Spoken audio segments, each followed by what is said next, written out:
Amici rossoneri, è il momento di scendere in campo, perché è tornato il Fanta dei milanisti.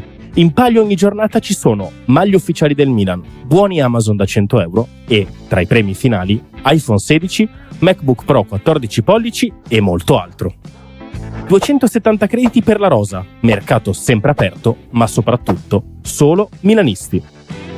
Sfida gli speaker di Radio Rossonera e gli altri ascoltatori. L'iscrizione costa solo 19,99 € per tutta la stagione. Vai su fantalgoritmo.it/Radio Rossonera e affrettati, perché in caso di spareggio vince chi si è iscritto prima.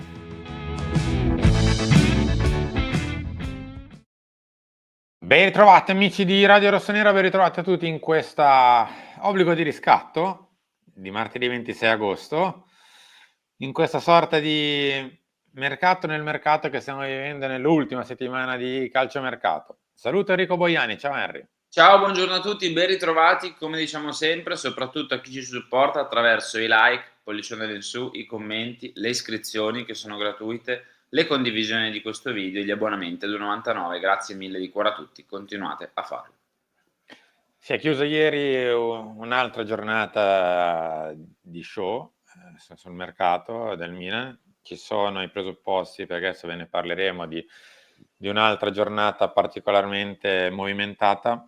Io devo dire la verità, insomma, questa è la nona stagione di Radio Rossonera, è la primissima volta che vedo un mercato in cui anche le cose più classiche, più normali, quelle che sembrano anche fatte, finite, consolidate, possono cambiare nel giro di 12 ore, di quelle che magari sono già state fatte, ovvero operazioni chiuse che saltano per visite visite giocatori che sembrano fatti che poi invece non arrivano più e viceversa. Aerei mandati. Credetemi che veramente per il primo anno, magari una volta è capitato, a caso, un anno qui, un anno là, è il primo anno in cui veramente si fa una fatica tremenda a stare dietro al carrozzone, veramente. Sì. E l'ultima di queste, diciamo, perle di questa collana è la questione Harder,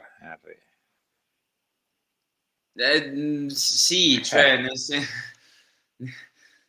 porca miseria, nel senso che dopo Boniface, che è arrivato, l'here we go, le visite mediche, no aspetta, altre visite mediche, no aspetta, forse lo strappiamo a condizioni più vantaggiose, no aspetta, lo rispediamo indietro perché vogliamo Harder, perché non dà garanzie. Dopo quella questione lì io pensavo che Harder si chiudesse in 4-4-8 e se si doveva chiudere, cosa che in realtà ieri sera sembrava, cioè nel senso ieri sera i maggiori, diciamo, organi di informazione, tanti giornalisti, non solo, la davano per operazione fatta, finita, col giocatore atteso a Milano, ma probabilmente è così, però anche perché ieri si parlava soprattutto di un accordo con lo Sporting già chiuso e restava da convincere il giocatore, no? Che poteva pensare anche al Rennes, perché il Rennes magari gli garantiva un posto da titolare praticamente inamovibile e il Milan invece no, e quindi il giocatore era titubante per questo motivo.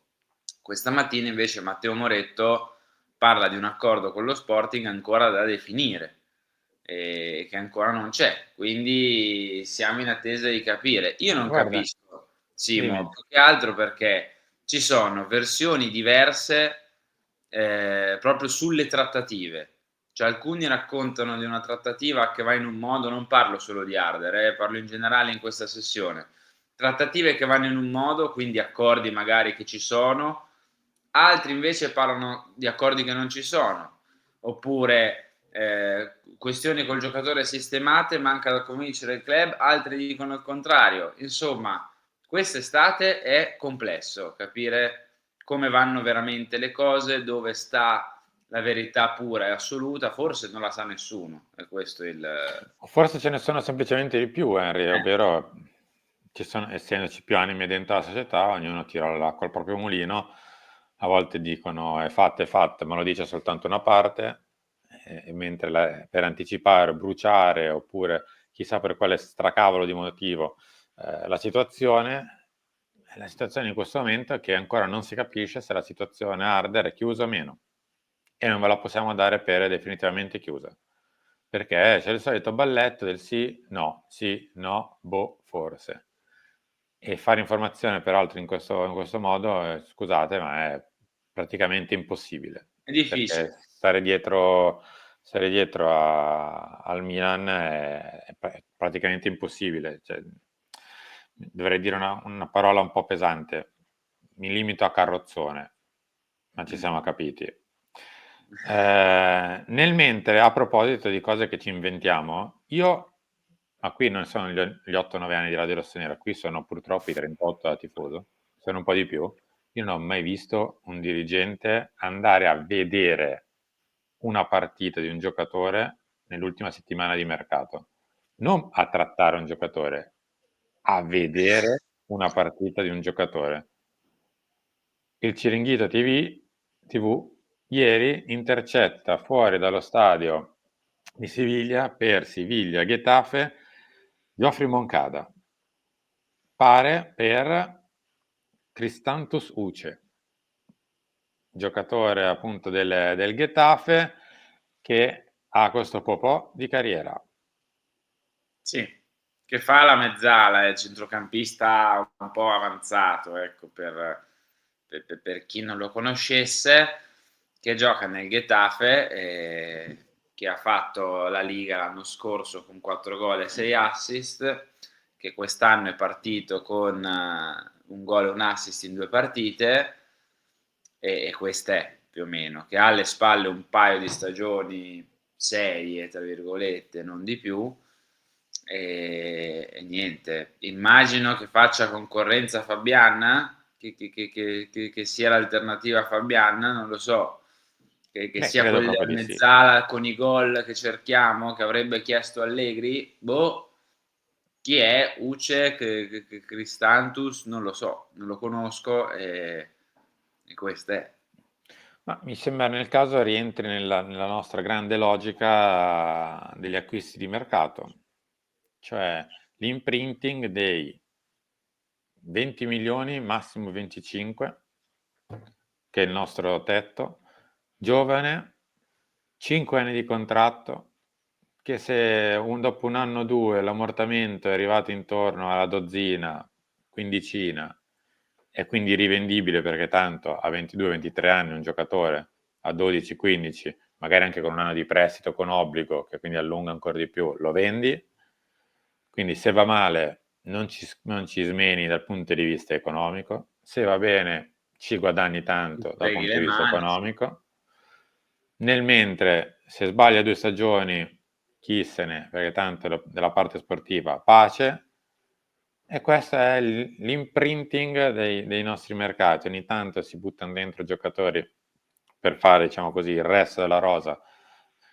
Vedi Modric, vedi insomma, Morata, eccetera, ma lo zoccolo duro, l'idea centrale del nostro mercato sono esattamente questa tipologia di giocatori, e quest'anno ne sono arrivati in altra caterva, da De Winter a Ricci, da Tecame a magari questo Stupiniano. ragazzo qui, sì, Stupiniano, anche se è un'età diversa, ma alla fine i milioni sono più o meno quelli, però questo siamo, insomma, lo sappiamo che non siamo più una società sportiva che pensa principalmente alla questione campo, ma siamo prima una società che compra asset, poi se gli asset vanno bene sul campo, meglio ancora, altrimenti ho gestito la società e in fondo alla stagione arrivo con il bel segno verde e io ho fatto quello che dovevo fare.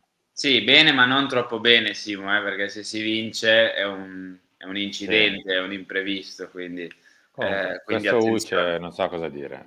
No, Simo, in tutto ciò, 26 di agosto, magari qualcuno vedrà questo video anche al 27, non lo so, 26 di agosto ci sono c'è il solito caos per la punta, perché Harder arriva, non arriva, boh, è chiusa, non è chiusa, è fatta, non è fatta, chissà. Ci sono un paio di nomi per i centrocampisti, cioè Uce e Fabian, di cui tra poco parliamo, e non c'è mezzo straccio di nome per il difensore, che dovrebbe in teoria essere la priorità, perché tu altrimenti affronti la stagione con Pavlovic titolare fisso, perché non c'è nessun braccetto di sinistra che lo sostituisce, Gabbia con De Winter pseudo adattato come unica alternativa e Tomori e De Winter a destra. Cioè, in tutto questo, è 26 di agosto, Allegri è andato in sede qualche giorno fa dopo la partita con la Cremonese e si pensa alla punta e a una mezzala che faccia gol. Del difensore a 6 giorni, 7 giorni, 5 giorni, meno male. Alla fine del mercato non c'è traccia di un difensore. Per ora no. Ma insomma, altro sul mercato in questo momento non c'è, ma in realtà sì, ci sarebbe da piazzare Musa ancora una volta. Col Sempre se arriverà, triangolo. sempre se arriverà questa fantomatica benedetta offerta dell'Atalanta via Napoli con Brescianini, eccetera, eccetera. Sempre se riusciamo a piazzare Samu Chukwueze, sempre se alla fine, come hai detto giustamente tu, arriverà un difensore centrale. In teoria il mercato, questa sorta di ultima settimana è un mercato di riparazione del mercato estivo. Ci siamo inventati anche questo quest'anno. Cioè, presi alla sprovvista. Giustamente ieri sera mister Bottoni nella stanza dicevo: ma scusate, ma se invece avessimo vinto 4-0 con la Cremonese, saremmo andati belli sereni, tranquilli verso la fine del mercato con un colpo giusto per sistemare? Boh. Oppure no? Oppure la sconfitta della Cremonese ha fatto precipitare le cose? Perché mi sembra così. Mi sembra che siamo andati in una confusione estrema. Adesso ci stiamo muovendo, non dico alla disperazione, ma ci stiamo muovendo veramente Quasi alla disperazione. E vi riportiamo per la seconda volta in pochi giorni parole di giornalisti. Adesso non è che non l'abbiamo mai fatto per 7-8 anni di riportare tante volte le parole di Sabatini, Zazzaroni e compagnia, cioè non è che siamo impazziti a un certo punto. Lo facciamo, e lo sapete, perché parlano per cognizione di causa, visto che sono comunque, ma non è un mistero, non lo fanno nemmeno loro, tanto mistero, di essere giornalisti vicini a Massimiliano Allegri. sì. Questo è ciò che scrive Zazzaroni su Instagram oggi. Quando una società non esita a vendere il suo miglior giocatore, Reinders al City, per coprire il buco prodotto dalla mancata partecipazione alla Champions, il sospetto nasce. E quando la stessa società cede un difensore normale, ciao al Newcastle, per 40 milioni decide di spenderne la metà per sostituirlo con un difensore altrettanto normale, dell'Inter, il sospetto cresce. Ma quando poi la società, sempre lei, pensa di risolvere il problema del centravanti con una riserva all'interno dello Sporting, il sospetto si rafforza fino a diventare certezza. Questo Milan, tanto Elliott e un po' Redbird, e mi sembra una bella mazzata questa, sta facendo il possibile per ricordarci di avere una priorità, i conti a posto, per ottenere i quali si concentra prioritariamente sul trading, trascurando lo strengthening, ossia il rafforzamento della squadra. E invece l'obiettivo dovrebbe essere proprio quello di rispettare il nome che porta Milan, offrendo un tecnico pluriscudettato, Allegri, e una tifoseria presentissima attiva, un organico da titoli, almeno potenzialmente. Nella prima campagna acquisti affidata a Tare, uno dei migliori operatori di mercato d'Europa, non riesco ancora a riconoscere la sua mano, è come se Sigli fosse frenato, trattenuto, stretto tra paletti societari non abbattibili. Questo Milan, Tare lo sa bene, aveva assoluto bisogno di un grande difensore e un centravanti di livello, e invece si ritrova senza l'uno e l'altro, ma con 3 play per il solo campionato, Modric, Esciari e Ricci. Il motivo è semplice: l'ex torinista, pagato 27 milioni, e per carità buon giocatore, era stato prenotato a gennaio quando Allegri e Tari non erano nemmeno delle ipotesi. La mission di un fondo, Elliott, è quella di gestire l'asset rilevato, ripulirlo, Elliott, anche qui ancora una volta, di una grossa parte dei debiti e infine rivenderlo. Nel frattempo però la competitività va a farsi friggere. Spero di sbagliare, ma se così non fosse, una società che si rispetti, importante come il Milan, dovrebbe innanzitutto chiarire ai tifosi come stanno effettivamente le cose e la filosofia alla quale si ispira, quali gli obiettivi reali. A parte che non lo faranno mai, ma credo che ormai siano stati abbastanza smascherati. No, In ormai è alla questo. luce del sole, dai, Alla ormai è luce del alla sole. luce del sole. La differenza, Simo, come dicevamo ieri, è che con Allegri, ancor più che Tare, ma vogliamo fare il duo Allegri-Tare, facciamo il duo Allegri-Tare, ma mi riferisco principalmente ad Allegri, quest'anno l'altra faccia della medaglia del Milan non incassa e basta, non subisce e basta, non accetta tutto quello che deve accadere e basta, ma risponde, tra virgolette, non direttamente ovviamente, perché Allegri non è stupido e non va in conferenza stampa a dire ho chiesto X, Y e Z, mi hanno portato Alfa e Omega, questo no, lo fa attraverso giornalisti magari con cui ha più rapporto, con cui è più, diciamo, connesso, ecco, e lo sappiamo, è così, ma da un punto di vista, ripeto quello che ho detto ieri, è quasi meglio, perché gli anni scorsi si faceva in un modo, le cose venivano nascoste in un modo, si vendeva aria fritta in un modo e nessuno diceva niente. Quest'anno almeno è la controparte, perlomeno. È triste, è brutto, è porta tutto questo al male del Milan, sì, ma almeno forse qualcuno in più riesce ad aprire gli occhi su chi veramente sta gestendo il Milan, cosa veramente sta facendo, perché è una controparte. Harry, allora, chiudiamo qui obbligo, ma come detto il mercato del Milan, siccome è talmente schizofrenico nei prossimi giorni, ci ritroviamo subito a Lunch Talk e poi se dovesse succedere qualsiasi cosa negli ultimi giorni di mercato ci apriamo Episodi speciali, esatto, dirette faremo live, episodi speciali. Chissà, magari oggi Moncada va a vedere un'altra partita. Bisogniamo i giocatori a 5 giorni dalla fine, che ti devo dire. Harry, grazie. Ciao, a più tardi. A più tardi. Amici rossoneri, è il momento di scendere in campo, perché è tornato il Fanta dei milanisti. In palio ogni giornata ci sono maglie ufficiali del Milan, buoni Amazon da 100 euro e, tra i premi finali, iPhone 16, MacBook Pro 14 pollici e molto altro. 270 crediti per la rosa, mercato sempre aperto, ma soprattutto solo milanisti. Sfida gli speaker di Radio Rossonera e gli altri ascoltatori. L'iscrizione costa solo 19,99 € per tutta la stagione. Vai su fantalgoritmo.it/Radio Rossonera e affrettati, perché in caso di spareggio vince chi si è iscritto prima.